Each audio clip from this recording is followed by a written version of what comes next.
Welcome back to Robert's Reviews. It is day 2 of the Thanksgiving week movies that I am thankful for. And today, we've got one that probably everyone in the world has seen. If you haven't seen it, what are you doing? Do you live under a rock?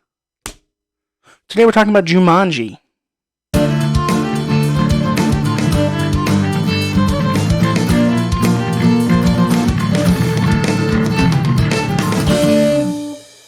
Jumanji was released in 1995, so obviously I'm not talking about the new one with Dwayne "The Rock" Johnson and Kevin Hart and Jack Black and who's that other person? Nebula. Whoever plays Nebula. I know Jake knows her name because Jake loves her. Anyway, this movie was written by Jonathan Hensley, Greg Taylor, and Jim Strain, which is way too many people, and directed by Joe Johnston. This movie brings me back to my childhood. Subscribe! Sorry, I didn't mean to scare you. That's my bad. I didn't mean to scare you. I just figured I would mention that you should subscribe to my video right now because most people don't watch my later parts of my video. So I want you to take a break right now, pause it and then go down and hit that subscribe button. Right there. There's a button. It says subscribe. Just hit it and it'll subscribe to my channel and you'll help me, which will be really cool. So you should do that. This movie brings me back to my childhood because I watched this a lot growing up.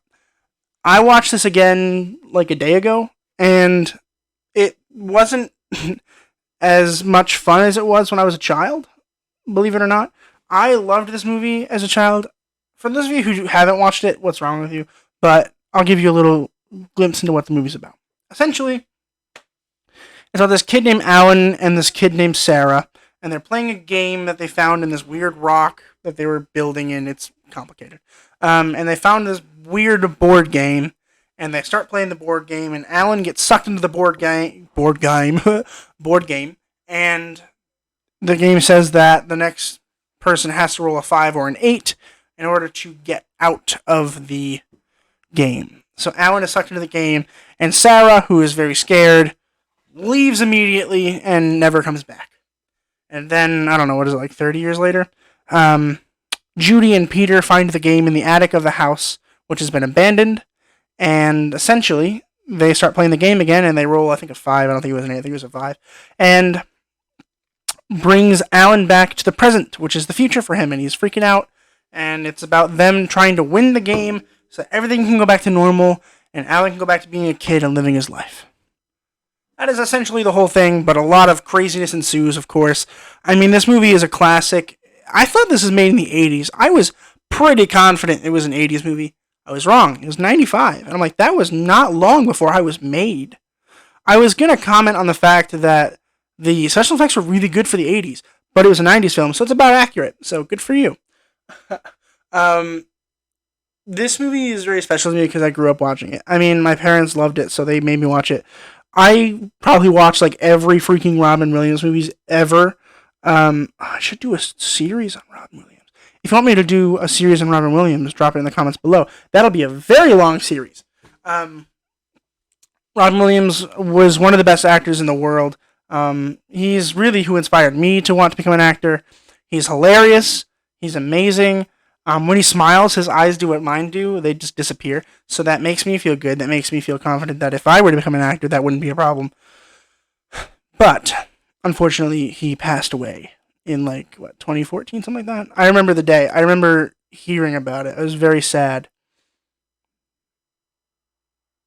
That was my moment of silence for Robin Williams, who will forever live in our hearts and in our movies.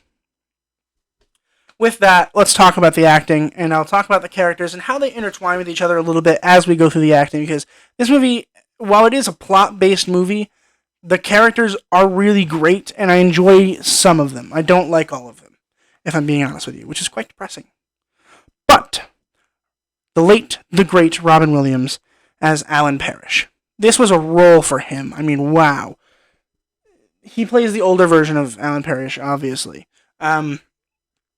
And he's funny in this movie, but funny in a way that isn't Robin Williams, which is good because a lot of Robin Williams movies feel like Robin Williams movies, but in a different way than I would say that's a Jim Carrey movie.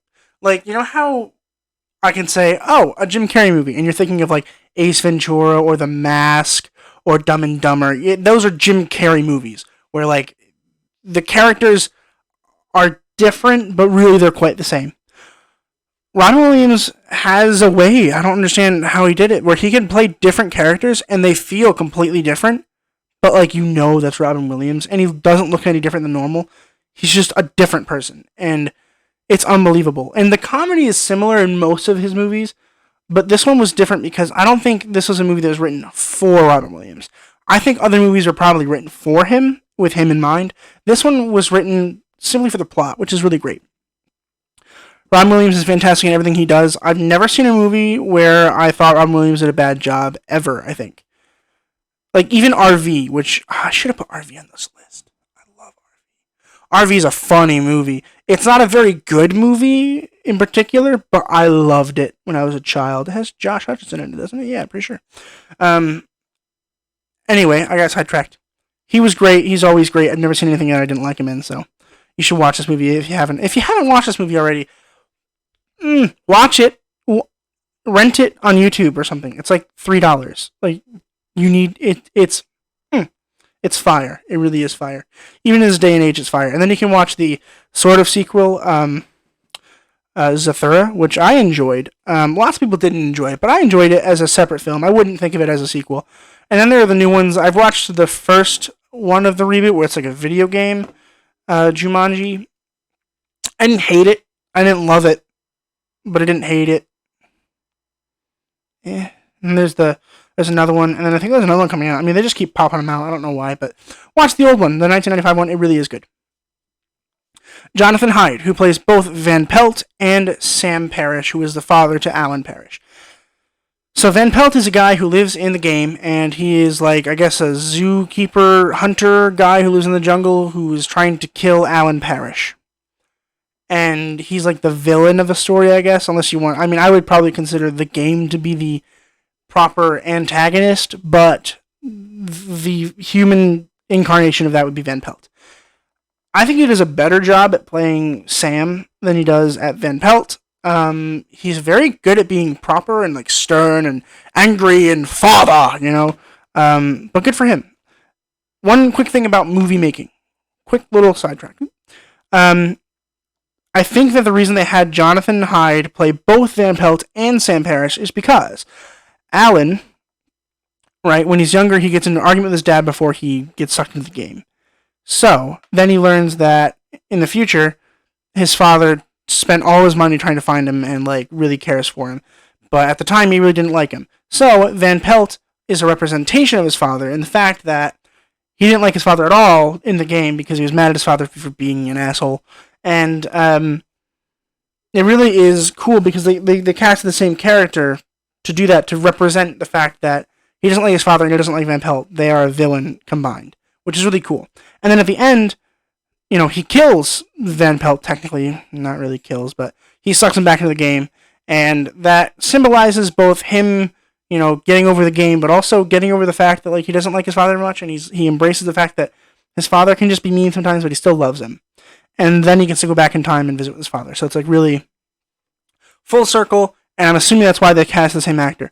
I honestly had no idea it was the same actor until I started doing this because they had a lot of makeup on Van Pelt. But the fact that they did that is really cool, and I think they did that for that reason. I could be wrong, but I'm pretty confident. Kirsten Dunst plays Judy. Keep in mind that she looked younger in this photo, in the movie, than she does in this photo. That being said, not much younger. For some reason, she just never aged. She just always looked really young. You probably remember her from Spider-Man if you haven't already watched this movie. I mean, she was okay. I've never been a huge Dunst fan, if I'm honest with you. I mean, she's good, but, like, she's not exciting to me, like most other people. I can watch her and be like, okay, she's good and, like, convincing and stuff, but not much substance there. And I didn't really like her character because there wasn't much character there. She was the sister, and kind of nice and sweet and subtle. She loved her brother, and it was kind of cute, blah, blah, blah, whatever. Moving on. Bradley Pierce as Peter. Definitely note that he looked way younger. For some reason, this guy aged like 70 years in like 20 years.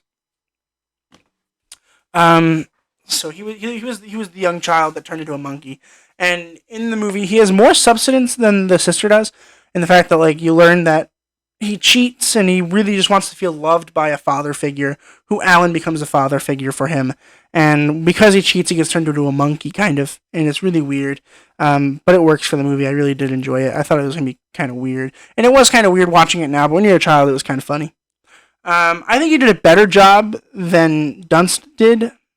But again, it's just weird, like, there's not much substance there, and the characters are just so kind of like generic stock characters, which is fine because we had Robin Williams there to pick it up, so it didn't really matter. And finally, Bonnie Hunt as Sarah Whittle, who is the girl that plays with Alan in the beginning, but it's the future version of her because they need her to finish the game, so they have to go find her. And I don't know, I mean, I guess she was fine. I didn't hate her, I didn't love her, wasn't so thrilled that she was there. I don't really care, if I'm honest with you. I think the character was fun in the beginning, but then towards the end it kind of got boring. I understand that she has to like fall in love, and then at the end she falls in love with Alan. It's kind of cute and pretty, and I really did enjoy it. But overall, again, not really a lot of substance. There should have been like some kind of secret or surprise there that would have like really helped with my care. There wasn't. That's not a problem. It just happened to be that way. Not a huge deal. With that, I'm going to give this movie an A. Not an A+, because for some reason I watched it like as an adult and realized that it's funny, but it's not a very like engaging movie than it is when I was younger, and I watched this movie a lot. But fantastic movie. Really did enjoy it. If you haven't seen it, I mean, just go watch it. I really don't understand why I haven't watched it yet. I don't understand. I'll never understand. But with that, that'll do it for me today. Check out my IMDb page, or don't. It really doesn't matter. It's just a list of all the movies that I reviewed. If you've watched my YouTube channel since the beginning, you already know. Subscribe if you haven't already done so in the beginning of this video. I don't understand why you're still watching my video, but you haven't subscribed. I mean, come on. Join the Facebook group to keep up with all things Facebook. I will have polls on there. I'm going to ask some questions on there in the future to get more ideas for movies to watch. I've still got a lot of movies to review and watch in terms of requests. I'm sorry if you haven't seen your request yet. It's coming, I promise. It's on a sticky note right there. I promise you I am doing it. I just don't want to only do requests. So I've been doing like a Marvel movie and then a request, and then a Leonardo DiCaprio movie, then a request, and going back and forth with that. Of course, besides this week where I'm only doing the movies that I really cared about when I was younger. So I promise you, if you give me a request, I will review it. Put it in the comments below. I'm hoping to review some cool stuff. I'm going to be reviewing the show Your Honor, which comes out in the future.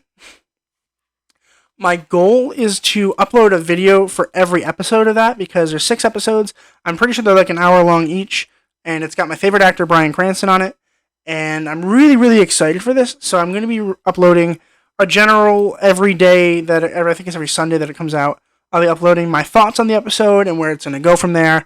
And then after the season ends, I will upload a full review of the show. So that's to get you ready for if you wanted to watch the show with me, or if you wanted to watch it alongside me.